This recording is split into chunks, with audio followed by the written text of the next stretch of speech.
நான் எல்லாம் உன்னை கவனிச்சுக்கிறேன், உனக்கு என்னென்ன வேணுமோ சொல்லு, எல்லாத்தையும் நான் சொல்லித்தரேன்னு ஒரு அப்பாவோ அண்ணாவோ ஒரு காதலனோ கணவனோ யாராவது சொன்னா ஒன்ன வச்சுக்குங்க, உங்களை பார்த்துக்கிறேன்னு சொல்றது மாதிரியான அடிமைத்தனம் வேற எதுவுமே கிடையாது.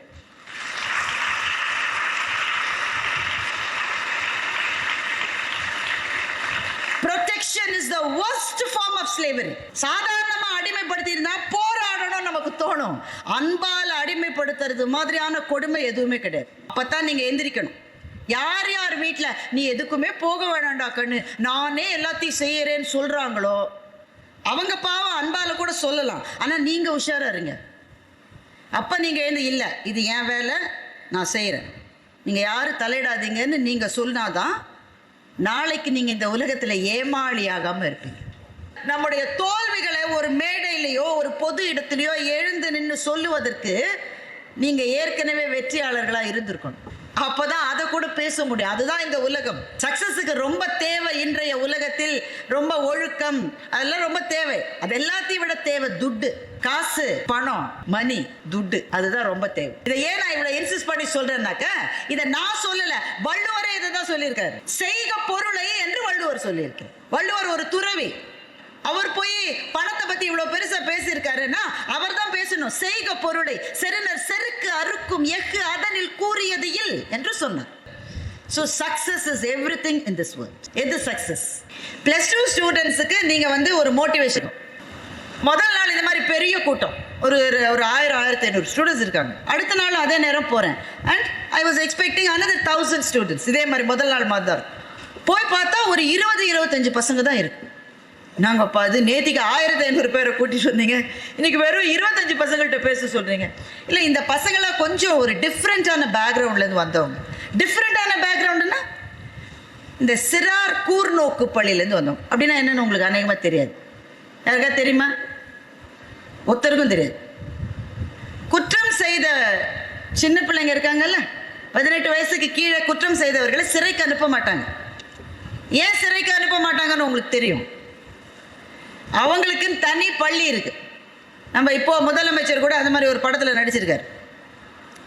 அந்த சிறார் கூர்நோக்கு பள்ளின்னு பேர் இருக்கு, ஜுவனைல் இன்ஸ்டிடியூஷன்ஸ். அதில் அந்த படிக்கிற பிள்ளைகள் அவங்க +2 எழுதி அவங்க எல்லாம் பாஸ் பண்ணவங்க இங்கே இருக்காங்க. நீங்கள் அவங்களுக்கு மோட்டிவேட் பண்ணி பேசணும். இது எனக்கு ஒரு பெரிய சேலஞ்ச் பாருங்க. அந்த பிள்ளைங்க, அந்த மாதிரி பிள்ளைகள் இது மட்டும் நான் சந்திச்சது இல்லை.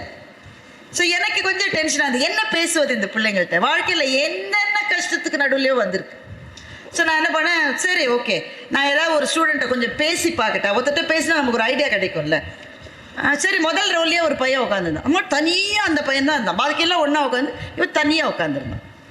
அந்த பையன் பக்கத்தில் போய் நான் உட்காந்து, நீங்கள் ஒன்று கவனிச்சிருக்கீங்களா, அந்த பிள்ளைங்க எல்லாருமே என்னை மிஸ்ஸும்பாங்க. என்ன நான் டீச்சர் மாதிரி. மிஸ் எனக்கு காலேஜில் சீட் கிடைக்குமா மிஸ்? ஸோ நீ எவ்வளோ மார்க் வாங்கியிருக்க? இது ஓரளவு வாங்கின 300 ஏதோ வாங்கியிருந்தான். அது ரொம்ப நல்ல மார்க்குன்னு சொல்ல முடியாது, ரொம்ப மோசம்னு கிடையாது. 300 ஏதோ வாங்கினோம். அதனால கிடைக்கும். இப்போ தம்பி, ஏன் கிடைக்காது உனக்கு? கட்டாயம் கிடைக்கும். நம்ம அப்படி தானே சொல்லணும் பிள்ளைங்கள்ட்ட. கட்டாயம் கிடைக்கும் தம்பி, உனக்கு எப்படியாவது கிடைச்சிடணும். நான் பிகாமாவது படிச்சுட்டு ஏதாவது ஒரு வேலைக்கு போயிடணும், எனக்கு வேலை கிடைக்குமா? நான் எப்படி அதெல்லாம் சொல்ல முடியும்? ஆனால் அந்த பையன் கேட்குறா, கண்ணில் அப்படி ஆவல் மின்னுகிறது, பழன்னு கண்ணில் ஆவல் மின்னுகிறது. அந்த பையன்கிட்ட கேட்குறேன், சரி அப்படி என்னப்பா, இப்போதான் நீ +2 எழுதியிருக்க, இதுக்குள்ளே ஏன் வேலையை பற்றி? இதுவே ரொம்ப லேட்டு. நான் கிட்டத்தட்ட 5 வருஷம் லேட்டாக +2 எழுதுறேன்னு சொன்னேன். 5 வருஷம். நீங்கள் யாராவது இமேஜின் பண்ண முடியுமா? உங்கள் கிளாஸில் இருக்கிற யாராவது ஒருத்தர் உங்களோட 5-6 வயசு பெரியவங்களா இருக்கிறது கொஞ்சம் கஷ்டமாக இருக்கும்ல. அந்த பையன் அப்படி தான் +2 முடிச்சிருக்கான். சும்மா ஜாலியாக கேட்டேன், அப்படி என்னப்பா உனக்கு பற்று எறிகிற ஆவல் வேலைக்கு போகணுன்னு, என்ன விஷயம் அப்படின்னு கேட்டேன். நான் ஏதோ ஜாலியாக பேசுறது தான் நினச்சிக்கிட்டு. அந்த பையன் என்னை பார்த்துட்டு சொன்னால், நான் 7ஆம் கிளாஸ் படிக்கிற போது எங்கள் ஊரில் ஒருத்தரை நான் வெட்டிட்டேன். நான் பக்கத்தில் உட்காந்துருக்கேன். நான் ஒருத்தரை வெட்டிட்டேன். துணுக்குனுச்சு. அப்படியே சின்ன பையன், பார்க்க ஒன்றும் பெரிய ஆள் மாதிரிலாம் இல்லை, சின்ன பையன். ஒரு தகராறு வந்துச்சு. எங்கள் அப்பாவை அவர் வெட்ட வந்தார். நான் அவரை, அந்த ஒரு ஆளை நான் வெட்டிட்டேன். அவர் இறந்துட்டார். என்னை இங்கே கொண்டு வந்து சேர்த்துட்டாங்க. ஓ அப்படியா? அப்புறம் என்னாச்சு? அப்புறம் எங்கள் ஊரை விட்டு எங்கள் அப்பா அம்மா வெளியில் அனுப்பிச்சிட்டாங்க. ஊரில் இருக்கக்கூடாது சொல்லிட்டாங்க. எங்கள் நிலம்லாம் இருக்குது, கடை இருக்குது, ஆனால் ஊரில் இருக்கக்கூடாதுன்னு எங்களை வெளியில் அனுப்பிச்சிட்டாங்க. எங்கள் அப்பா சென்னைக்கு வந்து ஒரு கட்டடத்தில் வாட்ச்மேனாக இருக்கார். எங்கள் அம்மா அந்த வீட்டில் வந்து பாத்திரம் தேய்ச்சி வீடு போய் கூட்டு வேலை செய்யுது எங்கள் அம்மா. எனக்கு ஒரு வேலை கிடச்சி அவங்க 2 பேரையும் எங்கள் ஊருக்கு திருப்பி கொண்டு போகணும், எங்கள் வீட்டுக்கு திரும்பி கொண்டு போகணும்.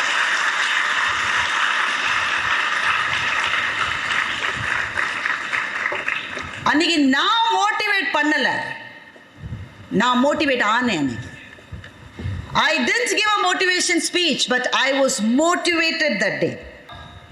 எதுவுமே தாண்டி போற மட்டும் கஷ்டம்தான். தாண்டி போயிட்டு திரும்பி பார்த்தா நமக்கே நம்மளை பத்தி பெருமையா இருக்கும். தாண்டி போற மட்டும் அந்த உறுதி வேணும். கிரிட்னு சொல்லுவாங்கல்ல ஆங்கிலத்தில், கிரிட். இவ்வளவு கஷ்டமான சூழல். நம்மளாம் எதுக்கு படித்தேன்? நான் இன்ஜினியரிங் படித்தேன். எதுக்கு படித்தேன்? நான் கெமிக்கல் இன்ஜினியர்.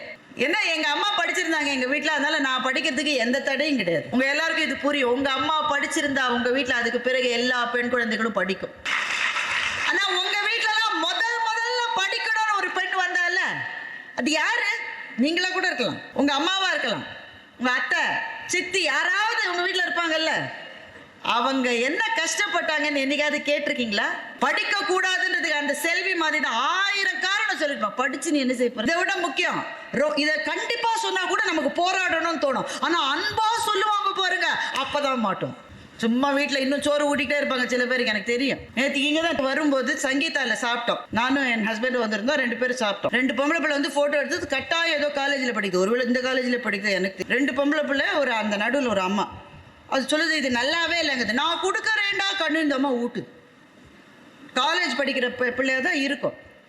அந்த மாதிரியே ஒரு ப்ரொடெக்டட் என்வாயன்மெண்ட்ல இருக்கிற நீங்க இந்த 2 எக்ஸாம்பிள் நினைவு வச்சுக்கீங்க. ஒன்னு செல்வி, இன்னொன்று அந்த பையன் பேர் கூட நான் கேட்டுக்கல, கேட்டாலும் சொல்ல முடியாது. ஜுவனைல் டெலிங்க்வென்ட்னா அந்த பேரையோ அவன் எந்த இடத்துல இருக்க அதெல்லாம் சொல்லக்கூடாது. அந்த 2 பேரை நினைவு வச்சுக்கோங்க. எவ்வளவு தடைகளுக்கு நடுவில் வந்து படிக்கணும்னு நினைக்கிறாங்கல்ல, அந்த வாழ்க்கை என்ன அழகா இருக்கு. இந்த தடைகளுக்கு நடுவில் ஜெயிக்கிற வாழ்க்கை தான் சிறப்பான வாழ்க்கை. நாங்கெல்லாம் படிச்சனால ஒரு தடையும் கிடையாது. என்ன எங்களுக்கு இருக்கிற பிரச்சனை, நாங்கள் பேச்சாளராக இருக்கோன்றதுல தான் பிரச்சனை.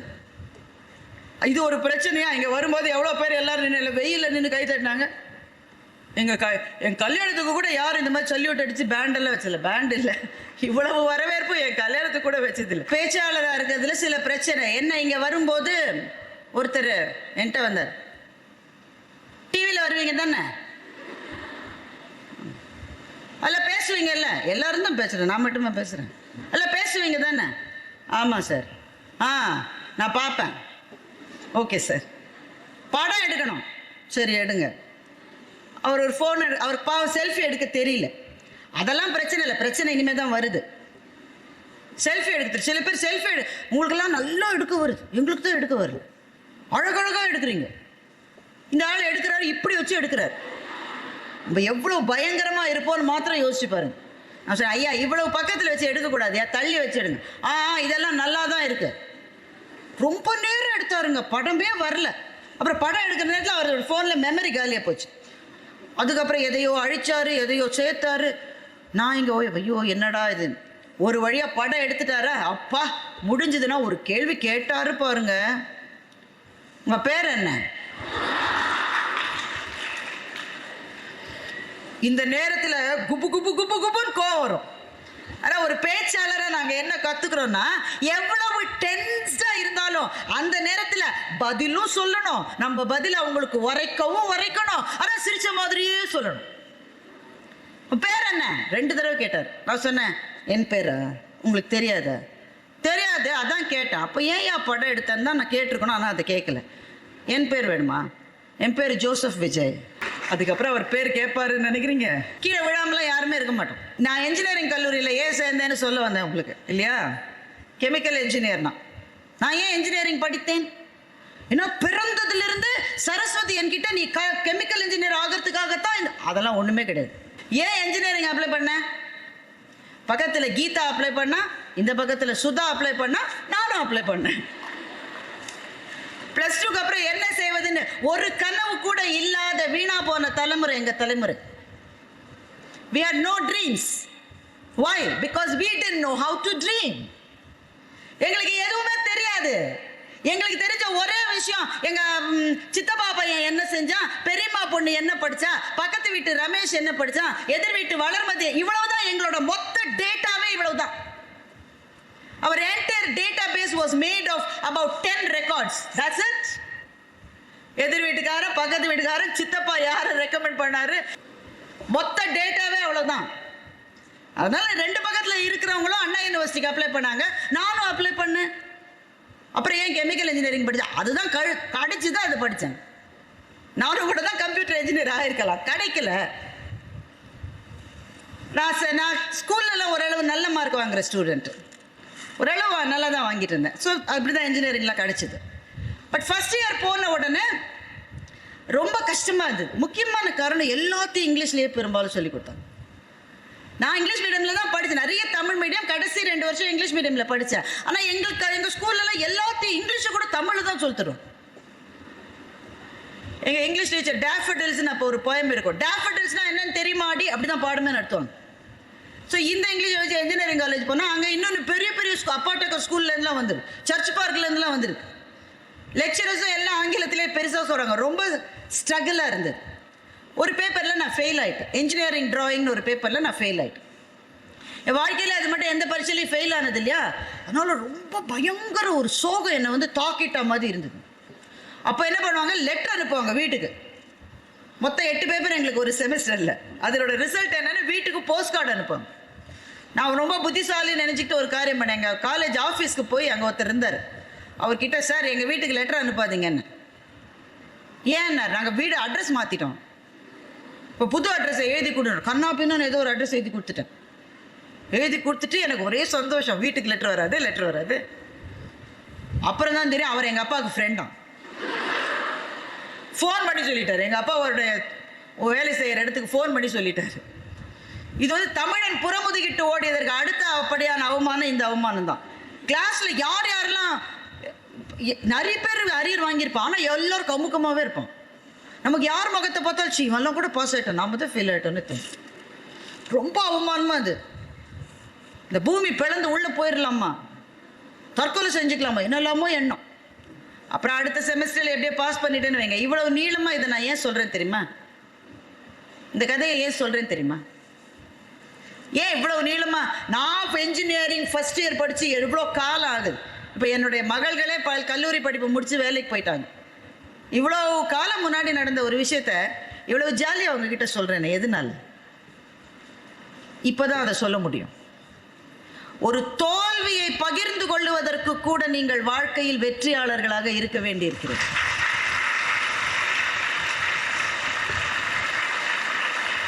அதனால வெற்றியாளர்கள் என்பவர்கள் எந்த தோல்வியுமே சந்திக்காமல் அப்படியே வாழ்க்கையில மேல, ஐயோப்பா எவ்வளோ பெரிய ஆள் போறேன், அவளுக்குலாம் ஒரு கஷ்டமும் இருக்காது இல்லை, அவளை பார்த்தாலே போறேன், நல்லா டாலாக ஸ்லிம்மாக இருக்கா, முடிய போகிறேன், நல்லா இருக்கு, போடுற சுடிதார்லாம் போகிறோம், ஐயோ காரில் வந்து இறங்குறா, நான் இருக்கேன், ஐயோ அந்த மாதிரி ஒரு லைஃப் இன்ஸ்டாவில் போட்டிருக்கா, போரு சீக்கிரம் போரு, இன்ஸ்டாவில் போரு. இப்போதான் அந்த பிள்ளை கல்யாணம் ஆயிருக்கா, அவ்வளோ அவள் ஹஸ்பண்டும் என்னம்மா ஹனிமூன் கொண்டாடி இருக்காங்க, கோவாவுக்கு போயிருக்காங்க, தாய்லாண்டுக்கு போயிருக்காங்க. அவள் ட்ரெஸ்ஸை பாரு, வாவ். உங்களுக்கு என்ன தெரியாதுன்னா அது ஏற்கனவே டைவர்ஸ் ஆயிடுச்சுன்றது உங்களுக்கு தெரியாது, இன்ஸ்டாவில் படம் போட்டது தான் தெரியுமே தவிர. நம்முடைய தோல்விகளை ஒரு மேடையிலையோ ஒரு பொது இடத்துலையோ எழுந்து நின்று சொல்லுவதற்கு நீங்கள் ஏற்கனவே வெற்றியாளர்களாக இருந்திருக்கணும். அப்போதான் அதை கூட பேச முடியும். அதுதான் இந்த உலகம். So success is everything in this world. Corona பீரியடும் போது மேபி 20 இல்லை 21 அந்த மாதிரி ஏதாவது இருக்கலாம். அப்போ இந்த மாதிரி கல்லூரிகளுக்கெல்லாம் நேராக போய் பேச முடியாது இல்லையா, ஸோ ஆன்லைனில் பேச சொல்லி என்னை கேட்பாங்க. இந்த ஆன்லைனில் பேசுறது மாதிரி ஒரு தொந்தரவு எதுவுமே கிடையாது. பார்த்து பேசுவதுன்றது ஒரு மகிழ்ச்சி இல்லையா. இந்த ஆன்லைனில் எப்படிம்மா கிளாஸ் எடுத்தீங்க, ஐயோ ரொம்ப கஷ்டம். இந்த பிள்ளைங்கள்லாம் நேரம் இருந்தாலே அது கவனிக்குதா இல்லையான்னு தெரியாது. இது ஆன்லைனில் அதுவும் இன்னும் கேஜி கிளாஸ் எல்லாம் ரொம்ப கஷ்டம். ஒரு டீச்சர் அட்டெண்டன்ஸ் எடுத்துகிட்டே இருந்தாங்க, கேஜி கிளாஸ் எல்லாரும் லாகின் பண்ணிட்டாங்க பசங்கள்லாம். அது பார்த்தா சில முகங்களை காணும். Varun where are you? Varun login பண்ணியிருக்கான், ஆனால் முகத்தை காணும். Varun raise your hand. உடனே ஒரு கை மேலே வந்து பார்த்தா வயசான கை. வருணுக்கு எப்படிடா வயசாச்சுன்னு பார்த்தா வருணோட பாட்டி லாகின் பண்ணிரு. இது கல்லூரி பிள்ளைகளை ஆன்லைன் கிளாஸ் நடத்துறதுலாம் ரொம்ப பெரிய கஷ்டம்.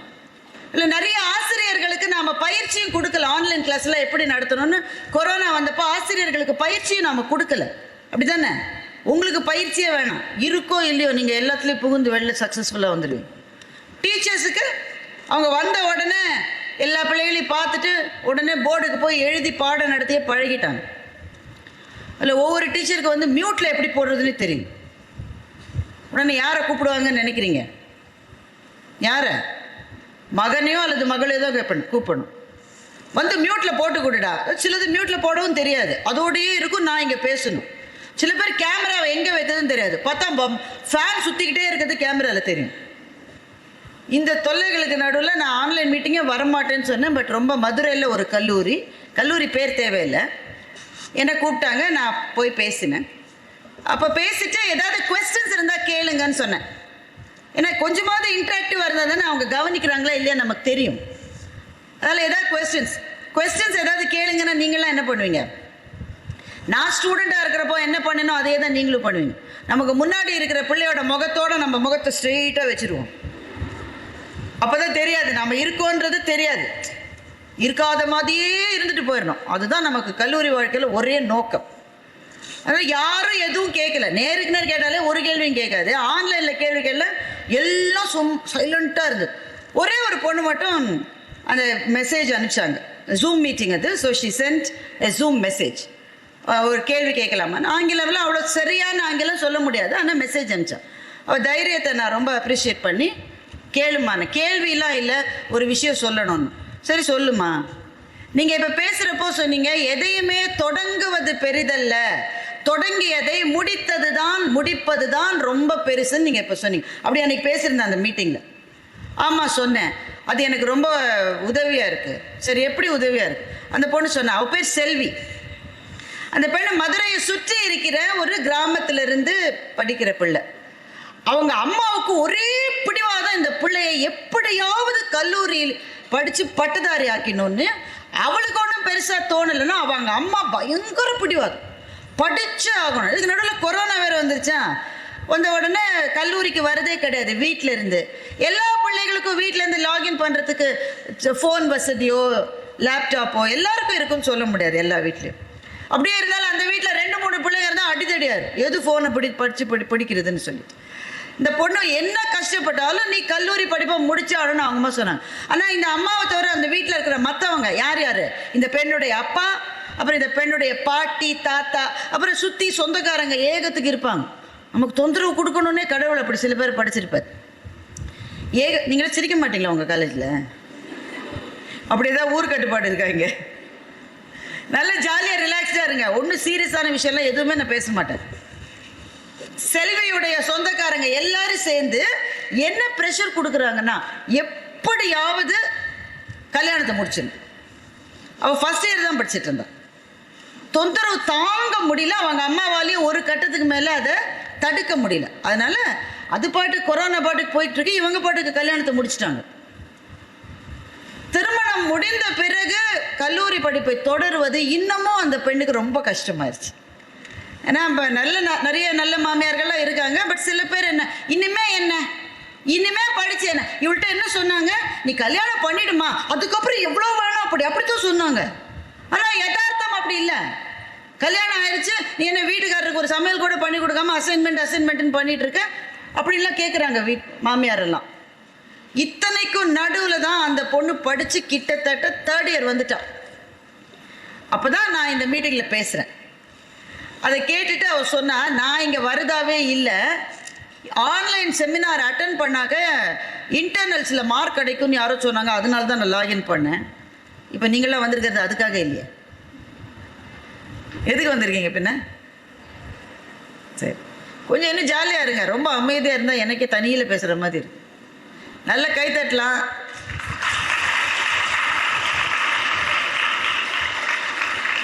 ஸோ அந்த பொண்ணு என்கிட்ட சொன்னா, இப்போ நீங்கள் பேசுகிறப்போ சொன்னீங்க, எதையும் ஆரம்பிக்கிறது, தொடங்குவது ரொம்ப பெருசு கிடையாது. தொடங்கினதை சிறப்பா முடிக்கிறதுல தான் நம்ம சிறப்பு இருக்குன்னு நீங்க சொன்னீங்க.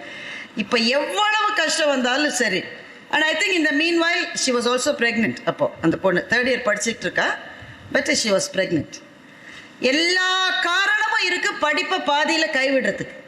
அப்படிதானே? யோசிச்சு பாருங்க. அந்த ஒரு வாழ்க்கையை உங்களால பல பேரால கற்பனை கூட செஞ்சு பார்க்க முடியாது. அப்படிதானே? ஆனா அதுதான் அவளோட வாழ்க்கை. உங்க வயசுல இருக்கிற பொண்ணு தான் அவ. இப்ப நீங்க இருக்கிற வயசுல அவ 2021ல இருந்தா. அவ்வளவுதான். ஒரு படிப்பை கைவிடுறதுக்கான எல்லா காரணமும் அவளுக்கு இருந்தது. ஆனா செல்வி சொன்னா, மேடம் உங்கள்கிட்ட கேள்விலாம் எனக்கு கேட்க தெரியல, ஆனா உங்களுக்கு ஒன்று சொல்றேன்னா, நான் எப்படியாவது படிச்சு முடிச்சிடுவேன் மேடம்னு சொன்னேன். அப்பதான் எனக்கு தோணுச்சு, பல விஷயங்களை we take it for granted in our life. நமக்கு நிறைய விஷயம் கிடைச்சிருக்குல்ல, அதெல்லாம் ரொம்ப சுலபமா எடுத்துக்கிறோம் நம்ம. ஆனா அதுக்கே கஷ்டப்படுறவங்களை அப்பப்ப நாம பார்க்கணும். அப்பதான் நம்ம கையில கிடைச்சிருக்கிறது எவ்வளவு பெரிய விஷயம்னு நமக்கு தெரியும். படிப்பதற்கான வாய்ப்பு என்பது என் அன்பான குழந்தைகளை உங்களுக்கு கிடைச்சிருக்கே, அதுக்கே முதல்ல you should be grateful.